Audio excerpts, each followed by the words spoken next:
welcome back to another episode of Well Lit Path. Today, we'll be in Psalm 96, 97, and 98. I know it's a lot, but they all kind of dovetail together so well, I couldn't avoid covering them all in one go. But first, how was your week? You know, it's easy to get caught up in the pace of life, between the rush of responsibilities and the whirlwind of news and events all around us. It can feel like the world is spinning faster than we can keep up. But here's the truth that holds us steady. One we need to pause and soak in, and it's this: the Lord reigns. These three psalms, we could almost call them a mini hymnal, are like a symphony rising in movement and majesty. They invite us, even command us, to sing, to praise, to worship and rejoice. Why? Because our God reigns. Not just in theory, not just in the abstract. He reigns now over all things. And he's coming again to reign in full glory and righteousness. Psalm 96, beginning in verse 1. O sing unto the Lord a new song. Sing unto the Lord all the earth. Sing unto the Lord, bless his name. Show forth his salvation from day to day. Declare his glory among the heathen, his wonders among all people. For the Lord is great and greatly to be praised. He is to be feared above all gods. For all the gods of the nations are idols, but the Lord made the heavens. Honor and majesty are before him. Strength and beauty are in his sanctuary. Give unto the Lord, O ye kindreds of the people. Give unto the Lord glory and strength. Give unto the Lord the glory due unto his name. Bring an offering and come into his courts. O worship the Lord in the beauty of holiness. Fear before him all the earth. Say among the heathen that the Lord reigneth. The world also shall be established, that it shall not be moved. He shall judge the people righteously. Let the heavens rejoice, and let the earth be glad. Let the sea roar in the fullness thereof. Let the field be joyful and all that is therein. Then shall all the trees of the wood rejoice before the Lord. For he cometh to judge the earth. He shall judge the world with righteousness, and the people with his truth. Continuing on to Psalm 97, the Lord reigneth. Let the earth rejoice.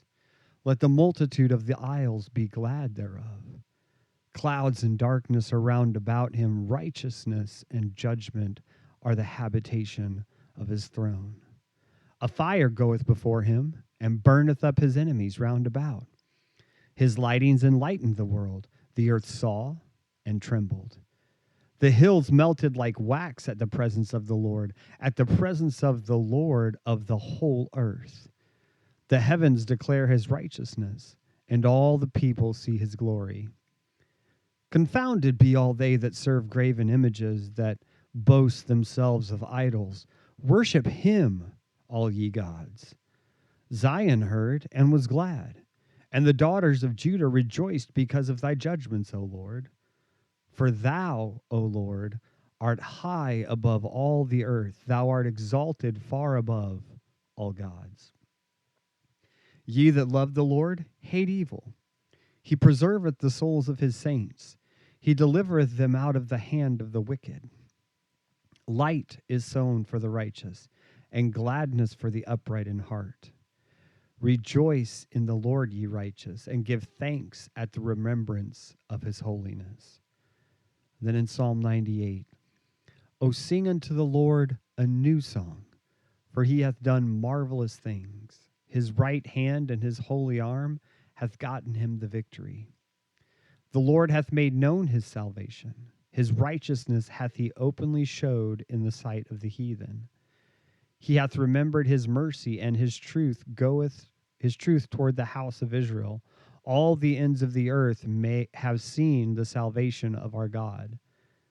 Make a joyful noise unto the Lord, all the earth. Make a loud noise and rejoice and sing praise. Sing unto the Lord with the harp and the voice of a psalm. With trumpets and sound of cornet, make a joyful noise before the Lord, the King. Let the sea roar in the fullness thereof, the world and they that dwell therein. Let the floods clap their hands. Let the hills be joyful together before the Lord. For he cometh to judge the earth. With righteousness shall he judge the world, and the people with equity. Psalm 96 opens with a call. It's simple in its words, but profound in its invitation. Sing unto the Lord a new song. Now that may sound familiar to us, maybe even ordinary if we've read through the Psalms a time or two, but when we stop and consider the weight of those words in their original setting, the power behind them starts to shine through. See, this psalm was likely sung as the people of Israel gathered again in Jerusalem after decades of exile in Babylon. They were dedicating the second temple, not as glorious or massive as Solomon's, but just as sacred.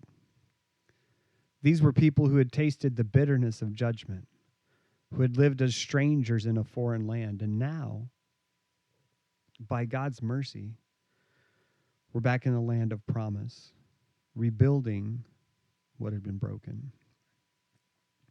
And in that moment, with the walls being mended and the altar rebuilt, comes this psalm, this holy charge: sing a new song to the Lord.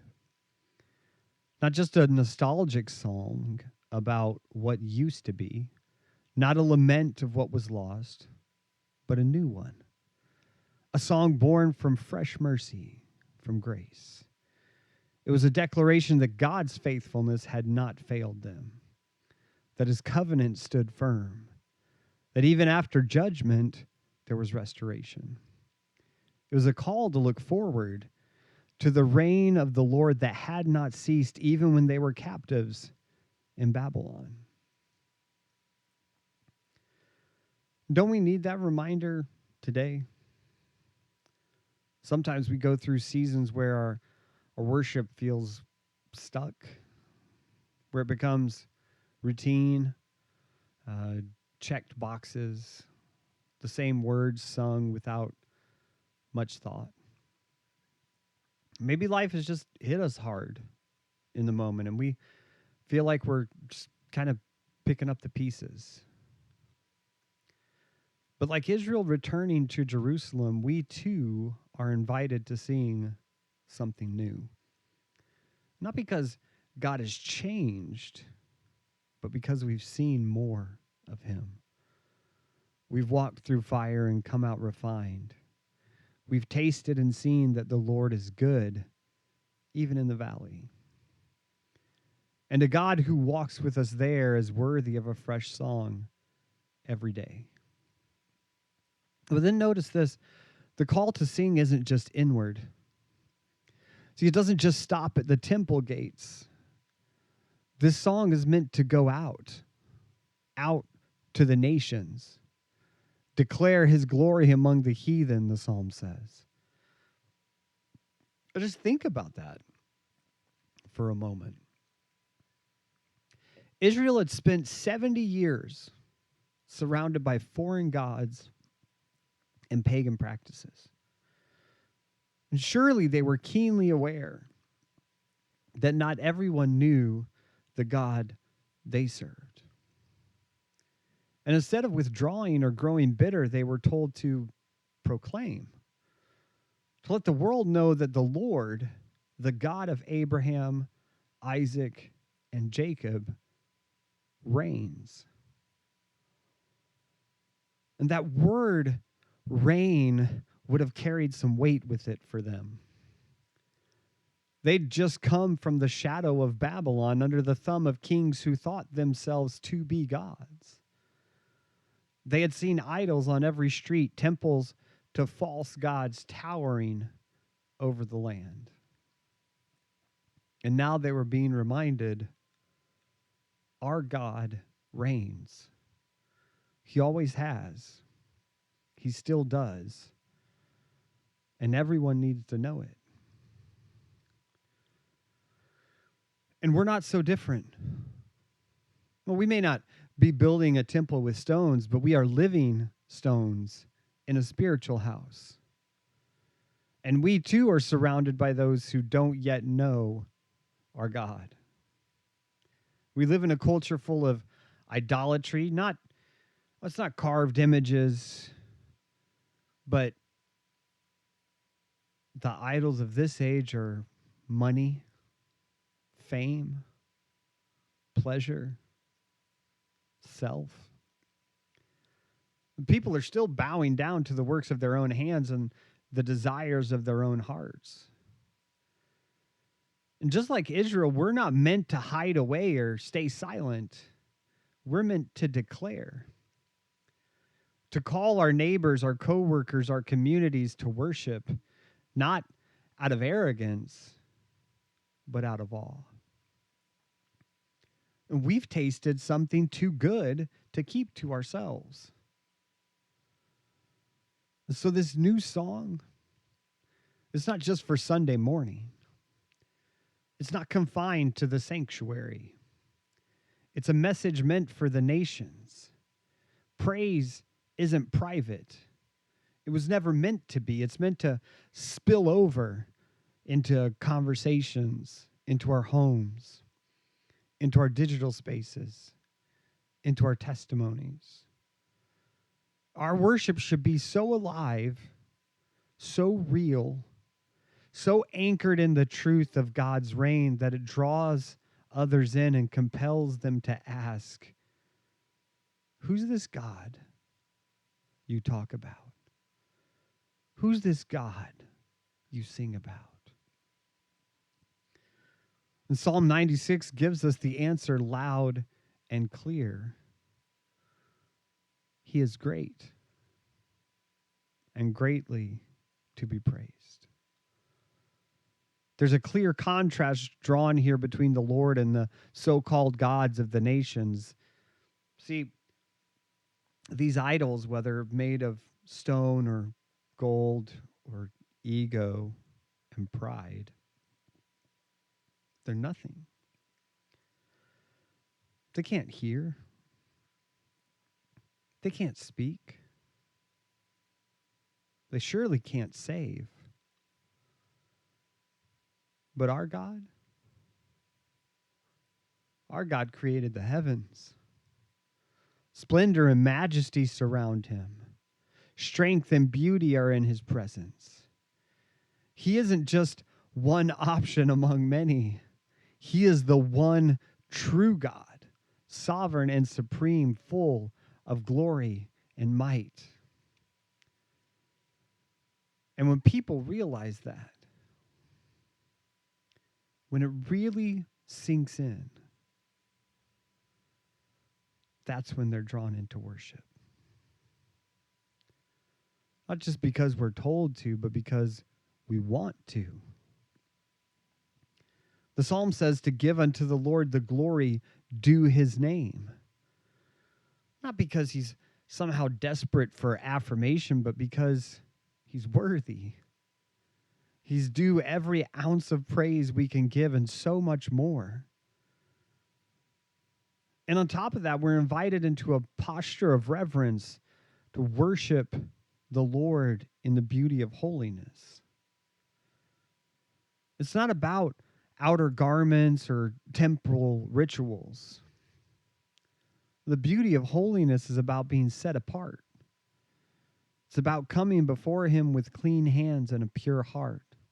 Not perfect, but humble, surrendered, holy because he's holy. It's a reminder that worship isn't just about the music we play. It's about the lives we live. It's about bringing an offering, not of animals or grain or money, but of ourselves, of our time, our talents, our obedience. It's about entering his courts with hearts ready to adore him. And not just on our own, it's a call for all the families of the earth. That's you. That's me. That's every tribe and tongue and nation. We're meant to be part of a global chorus, lifting one name high. And just when the song of this psalm feels like it can't rise any higher, the psalmist lifts it again with this powerful declaration, "Say among the nation, the Lord reigneth." That's the truth that undergirds everything else. That's the reason we sing. It's the reason we hope. The Lord reigns. Not will reign, not might reign. He reigns now. Even in the middle of chaos, even when the world seems broken, he reigns, and his reign is unshakable. The world is established, the psalm says. It shall not be moved. That's not some kind of political rhetoric. That's divine assurance. Our God's not pacing the floor of heaven wondering how it's all going to work out. He sits on the throne. He judges with righteousness. He rules with truth. And he's coming again. That's the crescendo of this psalm. The heavens rejoice, the sea roars, the fields are joyful, the trees sing. Why? Because the King is coming. Creation itself knows it. The brokenness won't last forever. The one who reigns now will return to reign in fullness, and he'll judge. But not like earthly judges who are swayed or blind or judge according to their whims, but with righteousness and equity.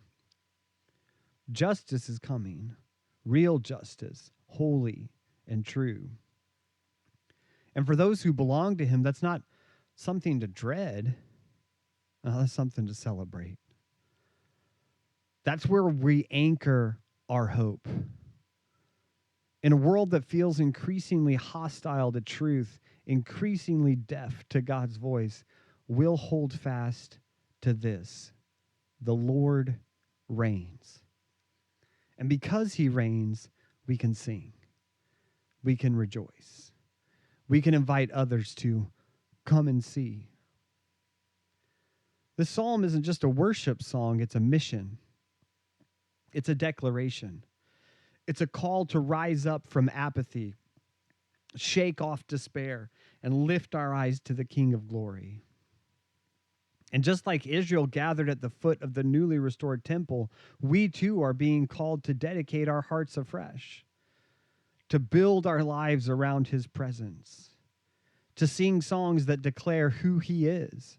Well, not just to ourselves, but to a world desperate for something real, something righteous, something that reigns.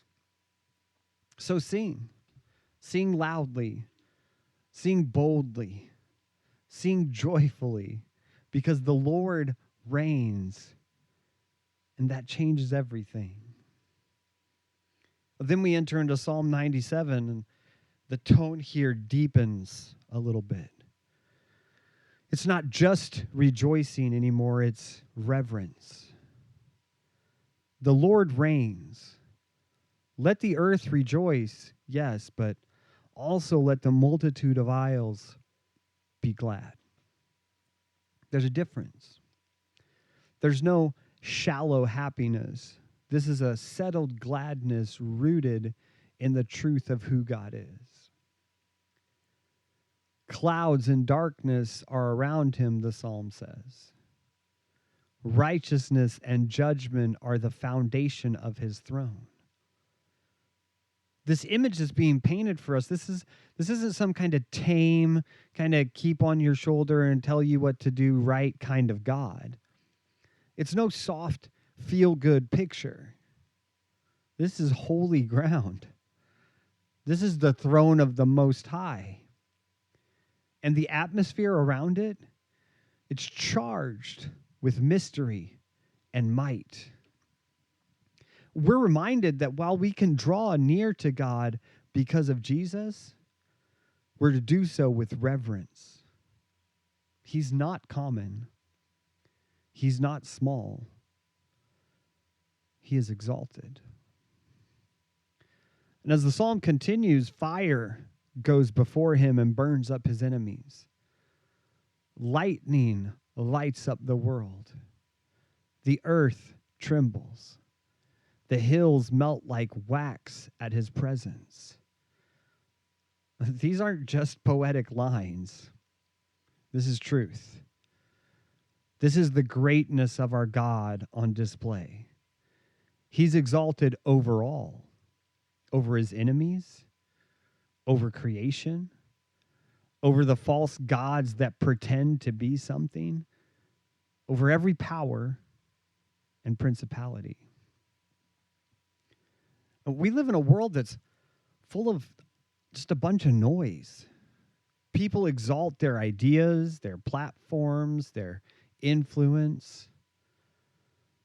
Psalm 97 cuts through all of it with clarity. The Lord is high above all the earth. Not just a little higher, not marginally better, far above. Exalted, no comparison. And right there, in the midst of all this cosmic grandeur, the psalm turns to us, the people of God. And those who love him are called to hate evil. Because God reigns, because he is holy and exalted, well, our lives should reflect that. We're not meant to dabble a little here and there in darkness. We're not meant to cozy up to the very things he came to destroy. And we're called to walk in light. And that light is sown for the righteous, joy for the upright in heart. You see the shift? The majestic reign of God isn't just a truth to sing about. No, it's a reality to live in. Joy doesn't come from ease. It comes from alignment. When we walk uprightly, when we live like citizens of the kingdom, we get to walk in the joy of knowing we belong to the King. And then we come to Psalm 98. And it opens like the gates of heaven just swung wide. And you can almost feel the crescendo of everything that came before finally breaking open in this full, glorious celebration. Sing unto the Lord a new song, it says again. And this time the emphasis, it feels even stronger. And the repetition, it's not redundancy. It's reinforcement. A command repeated is a command we can't afford to ignore. But why sing? Well, because he's done marvelous things. Not just helpful things. Not merely kind things. Marvelous things. Mighty acts that cause awe and wonder. Acts that only a sovereign and loving God could accomplish.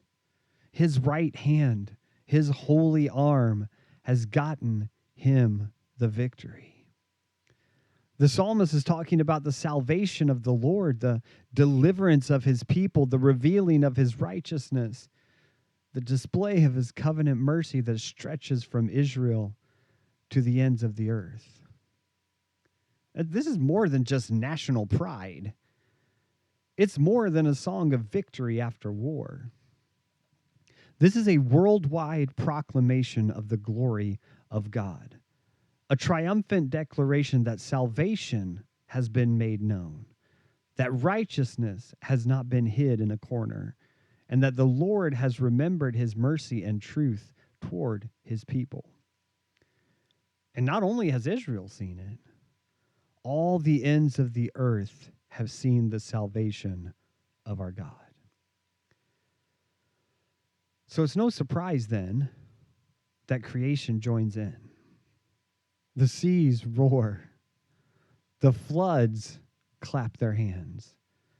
The hills sing for joy. It's as if the very earth cannot remain silent in the face of such majesty.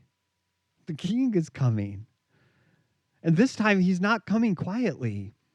He's coming to judge the earth, not in corruption or partiality, but in righteousness. He'll set everything right. Every injustice will be answered. Every wrong made right. Every tear wiped away. This psalm is so rich, so joyful, that this is the psalm that became the very inspiration for one of our most beloved hymns in the English language, Joy to the World by Isaac Watts. But here's where it gets interesting, because we tend to sing that song only during the Christmas season, don't we? You know, we associate it with cute little nativity scenes and candlelight services and thoughts of Christ as a child in the manger. But Watts didn't write this as a Christmas hymn. He wasn't reflecting on Bethlehem. He was meditating on Psalm 98. Joy to the world, the Lord is come. Let earth receive her King. That line alone echoes the heartbeat of Psalm 98. This isn't just about a baby born in humility. This is about a king who reigns in glory. It's about the Lord coming in power and righteousness.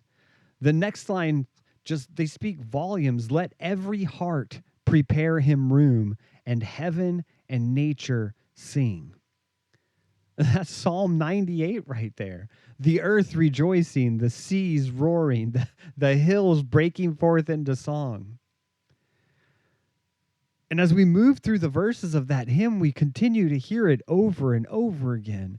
He rules the world with truth and grace and makes the nations prove the glories of his righteousness and wonders of his love. This is no lullaby. This is a coronation anthem. It's a worship song directed to a reigning, returning king. Watts saw in Psalm 98 not just a poetic celebration, but a prophetic promise. One that was partially fulfilled in Christ's first coming, but one that will ultimately be fulfilled when he comes again. So when we sing joy to the world, we're not just remembering the cradle. We're looking forward to the crown. We're joining in the ancient song of Psalm 98, echoing through the generations, testifying that the Lord reigns, and he is coming again to judge the earth in righteousness and equity. And that type of joy, it's not reserved for one season of the year. It's a joy that should be rooted in our lives every day. Because we are the people who live between two comings. The first, where he came to save, and the second, where he comes to reign. And while we wait, we worship, we proclaim, we rejoice. We live in the light of the marvelous things he's already done and in hopeful anticipation of the justice and restoration he'll bring. So let this sink in. God reigns. Not in an abstract theological sense. Not as a doctrinal bullet point we can agree on or disagree on. He reigns in reality, right now, this very moment, over every power, every government, every natural force, every unseen spiritual realm. He holds all things together by the word of his power. And the salvation we've received, this gospel we cling to, it's no accident. It didn't come about because we were clever or good or deserving. This was the divine plan of God set in motion from before the foundation of the world, that in the fullness of time, Christ would come and redeem us by his blood. And the joy that we're invited into, it's not a fleeting feeling or some kind of emotional high. It's not happiness based on our circumstances. No, it's a joy rooted in the unshakable reality of his reign, a joy that lasts in the face of fear, a joy that anchors the soul in a storm, a joy that says, even so, come, Lord Jesus, because we know the one who is coming is faithful and true. So what do we do with that? Especially in a world that seems to be unraveling at the seams. Let's be honest. Joy isn't always the first word we think of when we look around. War, disease, violence, division. Sin runs rampant. Injustice seems to triumph.